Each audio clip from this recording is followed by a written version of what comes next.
गांव का मेहनती और ऊंची जाति का किसान झिंगुर जब अपने ईख को देखता तो उस पर नशा सा छा जाता। खुशी के समंदर में गोते लगाता, पूरा हिसाब किताब लगा देता। 3 बीघे ईख के थे, इसके 600 रुपये तो उसे वैसे ही मिल जाएंगे। और जो कहीं भगवान ने कीमत तेज कर दी तो फिर क्या ही कहने। दोनों बैल बूढ़े हो गए। अब की बार सालाना मेले में जाऊंगा तो बैलों का नया जोड़ा ले आऊंगा। कहीं 2 बीघे खेत और मिल गए तो नाम लिखा लूँगा। रुपए की तो कोई चिंता ही नहीं, और सचमुच उसे रुपए की कोई चिंता नहीं थी। बनिए अभी से उसकी खुशामद करने लगे थे। उसकी फसल हाथ के हाथ खरीदने के लिए कीमत हाथ में लेकर खड़े थे। घमंड उसके सिर पर चढ़कर नाच रहा था। पूरे गांव में ऐसा कोई न था जिससे उसने लड़ाई न की हो। वह अपने आगे किसी को कुछ न समझता था। एक दिन शाम के समय वह खेत में मटर की फलियां तोड़ रहा था। इतने में उसे भेड़ों का एक झुंड अपनी ओर आता हुआ दिखाई दिया। मन आशंकित हुआ कि कहीं खेत न उजाड़ दे। क्रोध आने लगा।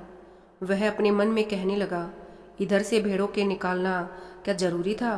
क्या खेत के बाहर से भेड़ों का झुंड नहीं जा सकता था? भेड़ों को इधर से लाने की क्या जरूरत? ये खेत को कुचलेंगी, चरेंगी, इसका नुकसान कौन देगा? मालूम होता है बुद्धू गडरिया है। बच्चे को घमंड हो गया है, तभी तो खेतों के बीच से भेड़े लिए चला आता है। जरा इसकी ढिठाई तो देखो। देख रहा है कि मैं खड़ा हूँ, फिर भी भेड़ों को लौटा नहीं रहा है। आने दो भेड़ों को, टांगे तोड़ दूंगा।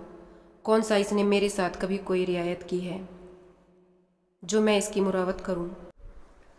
अभी एक भेड़ मोल मांगू तो 20 रुपये मांगेगा। सारी दुनिया में 4 रुपये के कंबल बिकते हैं, पर यह 5 रुपये से नीचे की बात नहीं करता। इतने में भेड़े खेत के पास आ गई। झिंगुर ने ललकार कर कहा, अरे ये भेड़ कहाँ लिए आते हो? बुद्धू कहता है कि डांट पर से ही निकल जाएंगी, घूमकर जाऊंगा तो कोस भर का चक्कर पड़ेगा। झिंगुर कहता है, तो तुम्हारा चक्कर बचाने के लिए क्या मैं अपने खेत को कुचलवा डालूं? डांड ही पर से ले जाना है तो और खेतों के डांड से क्यों नहीं ले गई? क्या मुझे कोई चूहड़ चमार समझ लिया है, या धन का घमंड हो गया है? लौटाओ इनको। बुद्धू कहता है कि आज निकल जाने दो, फिर कभी इधर से आऊं तो जो चाहे सजा दे देना। झिंगुर कहता है कि कह दिया कि लौटाओ इन्हें।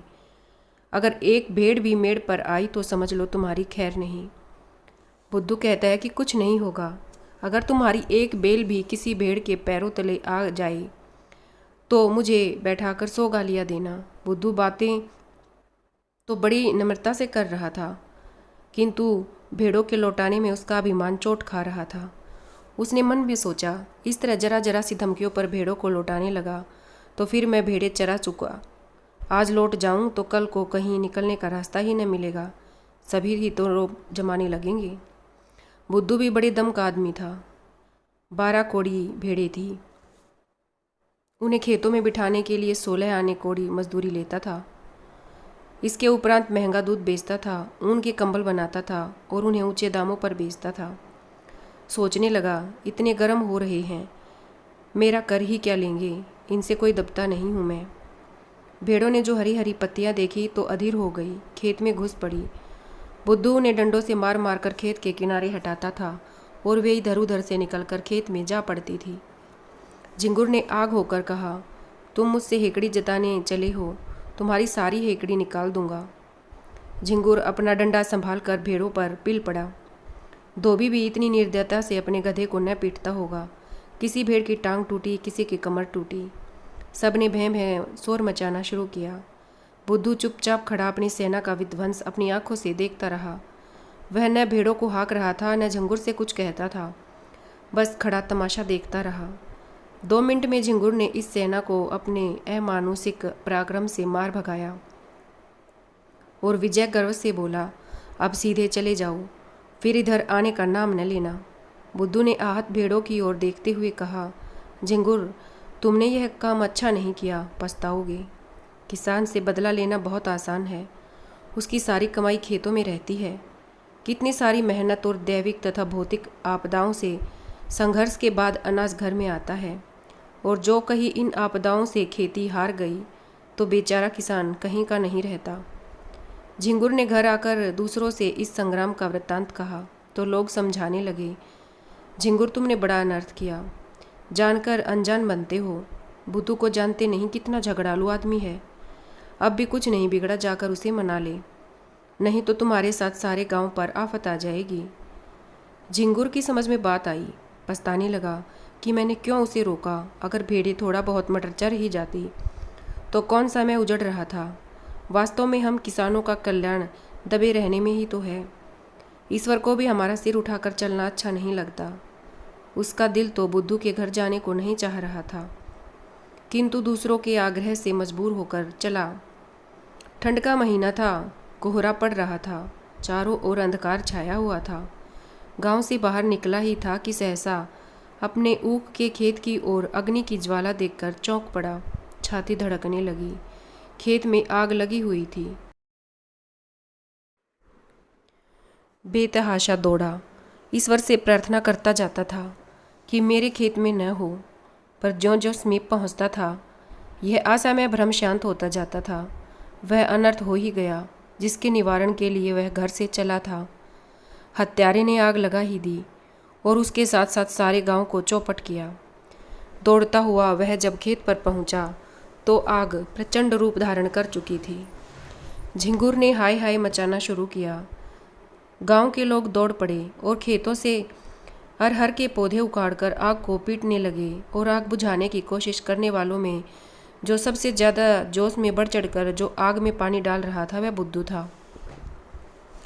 बुद्धू कमर तक धोती चढ़ाए, प्राण हथेली पर लिए आग में कूद पड़ता था और बार बार आग बुझाकर बाल बाल बचकर निकल आता था। अंत में मानव दल की आग पर विजय हुई, किंतु ऐसी विजय जिस पर हार भी हंसती। गांव भर की ऊख जलकर भस्म हो गई और ऊख के साथ साथ किसानों की सारी अभिलाषाएं भी भस्म हो गई। आग किसने लगाई यह सबको पता था, पर किसी में कुछ कहने का साहस न था, कोई सबूत न था। झिंगुर का घर से निकलना मुश्किल हो गया। जिधर जाता ताने सुनने पड़ते। लोग प्रत्यक्ष कहते थे, यह आग तुमने लगवाई, तुम्ही ने हमारा सर्वनाश किया है। तुम्ही हमारे घमंड के धरती पर पैर न रखते थे, खुद तो गए, अपने साथ गांव भर को डुबो दिया। बुद्धू को न छेड़ते तो आज क्यों वह दिन देखना पड़ता। झिंगुर को अपनी बर्बादी का इतना दुख नहीं था जितना इन जली कटी बातों का था। दिन भर घर में पड़ा रहता। पूस का महीना आया, जहाँ सारी रात कोल्हू चला करते थे। गुड़ की सुगंध उड़ती रहती थी, भट्टियाँ जलती रहती थी और लोग भट्टियों के सामने बैठे हुक्का पिया करते थे। आज वहाँ सन्नाटा छाया हुआ था। खेत के खेत जलने से सब ठप हो गया। झिंगुर ने सोचते सोचते निश्चय किया कि बुद्धू की दशा भी अपने जैसी ही बनवाऊंगा। उसके कारण मेरा सर्वनाश हो गया और चैन की बंसी बजा रहा है वह, मैं भी उसका सर्वनाश करूंगा। अग्निकांड के बाद से ही बुद्धू ने इधर आना छोड़ दिया था, लेकिन झिंगुर ने उससे मेल जोल बढ़ाना शुरू कर दिया। वह बुद्धू को दिखाना चाहता था कि मुझे तुम्हारे ऊपर बिल्कुल भी संदेह नहीं है। किसी दिन कंबल लेने के बहाने गया, फिर किसी दिन दूध लेने के बहाने गया। बुद्धू उसका खूब आदर सत्कार करता। वह उसे बिना दूध और शरबत पिलाई न आने देता। दिन बीतते गए और दोनों ऐसे मित्र बन गए मानो कभी कोई झगड़ा ही न हो। ऐसी यारी दोस्ती में एक दिन बुद्धू ने पूछा कि क्यों झिंगुर, अगर अपनी ऊख जलाने वालों को पा जाओ तो क्या करोगे, सच कहना। झिंगुर ने गंभीर भाव से कहा, मैं उससे कहूँ, भैया तुमने जो कुछ किया बहुत अच्छा किया, मेरा घमंड तोड़ दिया, मुझे आदमी बना दिया। बुद्धू कहता है कि मैं तो तुम्हारी जगह होता तो बिना उसका घर जलाई न मानता। झिंगुर कहता है कि 4 दिन की जिंदगानी में बैर विरोध बढ़ाने से क्या फ़ायदा, मैं तो बर्बाद हुआ ही, अब उसे बर्बाद करके क्या पाऊंगा। बुद्धू कहता है कि बस यही आदमी का धर्म है, पर भाई क्रोध के बस में होकर बुद्धि उल्टी हो जाती है। अब बुद्धू पूरी तरह निश्चित हो गया कि झिंगुर कोई बदला नहीं लेगा। फागुन का महीना था। किसान अपना ऊख बोने के लिए खेतों को तैयार कर रहे थे। बुद्धू का बाजार गर्म था। भेड़ों को खेत पर बैठाने की लूट मची हुई थी। 2-4 आदमी हमेशा द्वार पर खड़े खुशामदी किया करते। बुद्धू किसी से सीधे मुँह बात न करता था। भेड़ रखने की फीस दूनी कर दी थी। अगर कोई ऐतराज़ करता तो साफ कहता, तो भैया भेड़े तुम्हारे गले तो नहीं लगाता हूँ ना। जी न चाहे मत रखो, लेकिन मैंने जो कह दिया है उससे एक कौड़ी भी कम नहीं हो सकती। किसानों को गरज थी, इसलिए मुंह मांगी कीमत देने को मजबूर थे। बुद्धू को बेतहाशा आमदनी हुई। लक्ष्मी जी आई और छप्पर फाड़ कर बुद्धू के घर बरसी और बुद्धू का घर बढ़ने लगा। द्वार पर बरामदा डाला गया। 2 की जगह 6 कोठरियां बनवाई गई। यूँ कहिए कि मकान ही नए सिरे से बनने लगा। जल्दी ही अच्छा खासा घर तैयार हो गया। गृह प्रवेश के उत्सव की तैयारियां होने लगी। उधर झिंगुर दिन भर एक कारखाने में मजदूरी करता तो कहीं आधा पेट अन्न मिलता। बुद्धू के घर कंचन बरस रहा था। झिंगुर दिन रात उससे जलता था और बेचारा करता भी क्या। बुद्धू के कारण ही उसे यह दिन देखने पड़ रहे थे। एक दिन वह टहलता हुआ अपराधियों के टोले की तरफ चला गया। हरिहर को पुकारा। हरिहर ने आकर राम राम की और चिलम भरी। दोनों पीने लगे। यह चमारों का मुखिया हरिहर बड़ा दोस्त आदमी था। सब किसान इससे थर थर काँपते थे। इधर उधर की बातें करने के बाद बात घूमकर मुद्दे पर आई। झिंगुर ने चिलम पीते पीते कहा, क्या बताएं चौधरी, बुरे हाल हैं। दिन भर कारखाने में मजदूरी करते हैं तो चूल्हा जलता है। चांदी तो आजकल बुद्धू की है। नया घर बना, भेड़ें और ले ली हैं। अब ग्रह पर बेस की धूम है। 7 गांव में सुपारी जाएगी, हरिहर कहते हैं। पर देखो तो सही, उसके तेवर धरती पर पैर नहीं रखता। बोलता है तो ऐंठ कर ही बोलता है। झिंगुर कहता है कि क्यों ना ऐठे, इस गांव में कौन है उसकी टक्कर का। पर यार, यह अनीति तो नहीं देखी जाती। भगवान दे तो सिर झुकाकर चलना चाहिए। यह नहीं कि अपने बराबर किसी को समझे ही नहीं। उसकी ढींगे सुनता हूँ तो बदन में आग लग जाती है। कल का भिखारी आज का सेठ और चला है हम ही से अकड़ने। अभी कल लंगोटी लगाए खेतों में कोई हकाया करता था, आज उसका आसमान में दिया जलता है। अब हरिहर को अपने रंग में आया। कहो तो कुछ तिकड़म करूं। झिंगुर कहते हैं कि क्या करोगे, गाय भैंस तो वह पालता नहीं। हरिहर कहता है कि भेड़ें तो हैं, कहो तो मार दो सारी भेड़ों को। झिंगुर कहता है कि अरे क्या बच्चों वाली बात, ऐसी जुगत निकालो कि फिर पनपने न पावे। इसके बाद फुस फुस करके बातें होने लगी। झिंगुर और हरिहर ने सलाह कर ली। षड्यंत्र रचने की विधि सोची गई। उसका स्वरूप, समय और कर्म ठीक किया गया। झिंगुर चला तो अकड़ कर चल रहा था। मार लिया दुश्मन को, अब कहाँ जाएगा। दूसरे दिन झिंगुर काम पर जाने लगा तो बुद्धू के घर पहुंचा। बुद्धू ने पूछा, क्यों आज नहीं गए क्या। झिंगुर कहता है कि जा तो रहा हूँ, तुमसे यही कहने आया था कि मेरी बचिया को अपनी भेड़ों के साथ क्यों नहीं चरा दिया करते। बेचारी खूंटे से बंधी बंधी मरी जाती है, न घास है न चारा, क्या खिलाएं। बुद्धू कहता है कि भैया, मैं गाय भैंस नहीं रखता। चमारों को जानते हो, एक ही हत्यारे होते हैं। इसी हरिहर ने मेरी 2 गौवें मारी थी, न जाने क्या खिला देता है। तब से कान पकड़े कि अब गाय भैंस न पालूंगा। लेकिन तुम्हारी एक ही बचिया है, उसका कोई क्या करेगा। जब चाहो पहुंचा दो। यह कहकर बुद्धू अपने गृह प्रवेश का सामान उसे दिखाने लगा। घी, शक्कर, मैदा, तरकारी सब मंगा रखा था। केवल सत्यनारायण की कथा की देर थी। झिंगुर की आंखें खुल गई। ऐसी तैयारी न उसने स्वयं कभी की थी और न किसी को करते देखा था। श्याम को मजदूरी करके घर लौटा और अपनी बचिया को बुद्धू के घर पहुंचा दिया।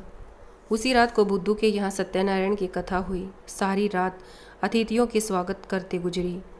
भेड़ों के झुंड में जाने का अवकाश ही न मिला। प्रातःकाल भोजन करके उठा ही था कि एक आदमी ने आकर खबर दी, बुद्धू तुम यहाँ बैठे हो, उधर भेड़ों में बचिया मरी पड़ी है। भले आदमी, उसकी पगिया भी नहीं खोली थी। बुद्धू ने सुना और मानो ठोकर लग गई। झिंगुर भी भोजन करके वहीं बैठा था। बोला, हाय हाय मेरी बचिया, चलो जरा देखूँ तो। मैंने तो पगैया नहीं लगाई थी। उसे भेड़ों में पहुंचाकर अपने घर चला गया। तुमने यह पगैया कब लगा दी। बुद्धू कहता है कि भगवान जाने, जो मैंने उसकी पगैया देखी भी हो। मैं तो तब से भेड़ों में गया ही नहीं। वहीं पर हरिहर खड़ा था, उसने भी मौके पर चौका मारा। मैंने कल सांझ को इन्हें भेड़ों में बचिया को बांधते देखा था। लाठी कंधे पर रखे बचिया को बांध रहा था। बुद्धू फंस चुका था और वह समझ गया कि उसके पुराने पाप का हिसाब आज झिंगुर ने वसूल लिया। उसे गो हत्या के पाप में फंसा दिया। वहीं पर एक ब्राह्मण भी खड़ा था। वह बोला, किसी ने भी बांधी हो, मरी तो बचिया ही है ना, गो हत्या का प्रायश्चित तो करना ही पड़ेगा।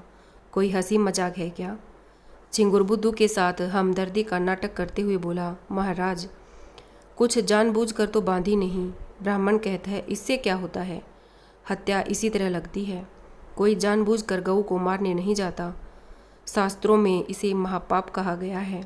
गऊ की हत्या ब्राह्मण की हत्या से कम नहीं है। बुद्धू खड़ा सुन रहा था और समझ गया था कि अनायास ही मेरे सिर हत्या जो है मरी जा रही है। झिंगुर की कूटनीति भी समझ रहा था। मैं लाख कहूँ मैंने बचिया नहीं बांधी, पर मानेगा कौन? लोग यही कहेंगे कि प्रायश्चित से बचने के लिए ऐसा कह रहा है। परिणाम यह हुआ कि बुद्धू को हत्या लग गई। ब्राह्मण भी उससे जले हुए थे। कसर निकालने की घात मिली। 3 मार्क्स का भिक्षा दंड दिया। फिर 7 तीर्थ स्थानों की यात्रा, उस पर 500 ब्राह्मणों का भोजन और 5 गऊओं का दान। बुद्धू ने सुना तो बधिया बैठ गई। रोने लगा तो दंड की अवधि घटाकर 2 मास कर दी गई। इसके सिवा कोई रियायत नहीं हो सकी। न कहीं अपील न कहीं फरियाद। बेचारे को यह दंड स्वीकार करना पड़ा। बुद्धू ने भेड़े अपने छोटे भाई को सौंपी। लड़के छोटे थे, स्त्री अकेली क्या क्या करती। बेचारा जाकर गांव के द्वार द्वार पर खड़ा होता और मुंह छिपाए हुए कहता, गाय की बाछी दियो बनवास। भिक्षा तो मिल जाती, किंतु भिक्षा के साथ 2-4 कठोर अपमानजनक शब्द भी सुनने पड़ते। जब कोई कर्कशा महिला यह व्यंग्य कर देती थी कि रोटी कमाने का अच्छा ढंग निकाला है, तो उसे बहुत हार्दिक वेदना होती थी। पर बेचारा करे क्या? दिन भर भिक्षा में जो कुछ मिलता वही शाम को किसी पेड़ के नीचे बनाकर खा लेता और वहीं पड़ा रहता। कष्ट की तो उसे परवाह नहीं थी। भेड़ों के साथ दिन भर चलता ही था, तब भी पेड़ के नीचे ही सोता था। भोजन भी लगभग ऐसा ही मिलता था, पर लज्जा थी भिक्षा मांगने की। 2 महीने तक भीख मांगने की सज़ा पूरी करने के बाद वह घर लौटा। बाल बड़े हुए थे, दुर्बल इतना मानो 60 वर्ष का बूढ़ा हो। अब सजा का अगला चरण पूरा करना था। तीर्थ यात्रा के लिए रुपयों का प्रबंध करना था, पर गडरियों को कौन महाजन कर्ज दे? भेड़ों पर क्या भरोसा? कभी कोई रोग फैल गया तो सारी बेड़े खत्म। उस पर जेठ का महीना, जब भेड़ों से कोई आमदनी होने की आशा ही नहीं थी। बड़ी विकट समस्या थी। विवश होकर बुद्धू ने एक बूचड़ को बुलाया और सब भेड़ें उसके हाथ बेच डाली। 500 रुपये हाथ लगे। उसमें से 200 रुपये लेकर तीर्थ यात्रा करने गया। शेष रुपये ब्रह्मभोज आदि के लिए छोड़ गया। सावन का महीना था। चारों ओर हरियाली छाई हुई थी। झिंगुर के पास बैल नहीं थे। खेत बटाई पर दे दिए थे। बुद्धू प्रायश्चित से निर्वृत्त हो गया था और उसके साथ ही माया के फंदे से भी। न झिंगुर के पास कुछ था और न बुद्धू के पास। कौन किससे जलता और किस लिए जलता? जिस कारखाने में झिंगुर मजदूरी करता था वह कारखाना बंद हो चुका था। शहर में एक विशाल धर्मशाला बन रही थी।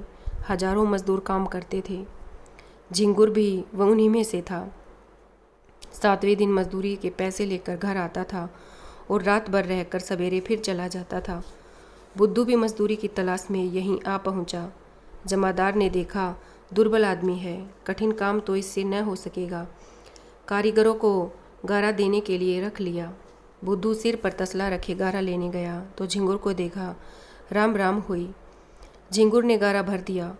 बुद्धू उठा लाया। दिन भर दोनों चुपचाप अपना अपना काम करते रहे। संध्या समय झिंगुर ने पूछा, कुछ भोजन बनाओगी ना? बुद्धू कहता है कि नहीं तो खाऊंगा क्या? झिंगुर कहता है कि मैं तो 1 जून चबेना कर लेता हूँ और 1 जून सत्तू पर काट देता हूँ, कौन झंझट करे। बुद्धू कहता है कि इधर उधर लकड़ियाँ पड़ी हुई हैं, बटोर लाओ। आटा मैं घर से लेकर आता हूँ, घर ही पिसवा लिया था। यहाँ तो बड़ा महंगा मिलता है। इसी पत्थर की चट्टान पर आटा गूँथ लेता हूँ, तुम रोटियाँ सेको, मैं बना दूँगा। झिंगुर कहते कि तवा भी तो नहीं है। बुद्धू कहता है कि तवे बहुत हैं, यहीं गारे का तसला मांझ लेता हूँ। आग जली, आटा गूँथा गया। झिंगुर ने कच्ची पक्की रोटियाँ बनाई। बुद्धू पानी लाया। दोनों ने लाल मिर्च और नमक से रोटियाँ खाई। फिर चिलम भरी गई। दोनों आदमी पत्थर की सीलों पर लेटे और चिलम पीने लगे। दोनों की आंखें प्रायश्चित के आंसुओं से भारी हो चुकी थी, पर दिल और दिमाग हल्के हो चुके थे। बुद्धू ने कहा, तुम्हारे ईख में आग मैंने लगाई थी। झिंगुर ने विनोद भाव से कहा, जानता हूँ। थोड़ी देर बाद झिंगुर बोला, बचिया मैंने ही बांधी थी और हरिहर ने उसे कुछ खिला दिया था। बुद्धू ने भी वैसे ही भाव से कहा कि जानता हूँ, और फिर दोनों सो गए। दोस्तों, एक छोटी सी गलती पर बड़ा क्रोध, क्रोध के वशीभूत होकर अपराध और पाप, और फिर प्रतिशोध की आड़ में उससे भी बड़ा पाप। इस क्रोध और पाप, प्रतिशोध और प्रतिशोध में, महापाप में जब सब कुछ उजड़ जाता है, तब अंत में मनुष्य के पास रह जाती हैं तो सिर्फ मुक्ति की आकांक्षा।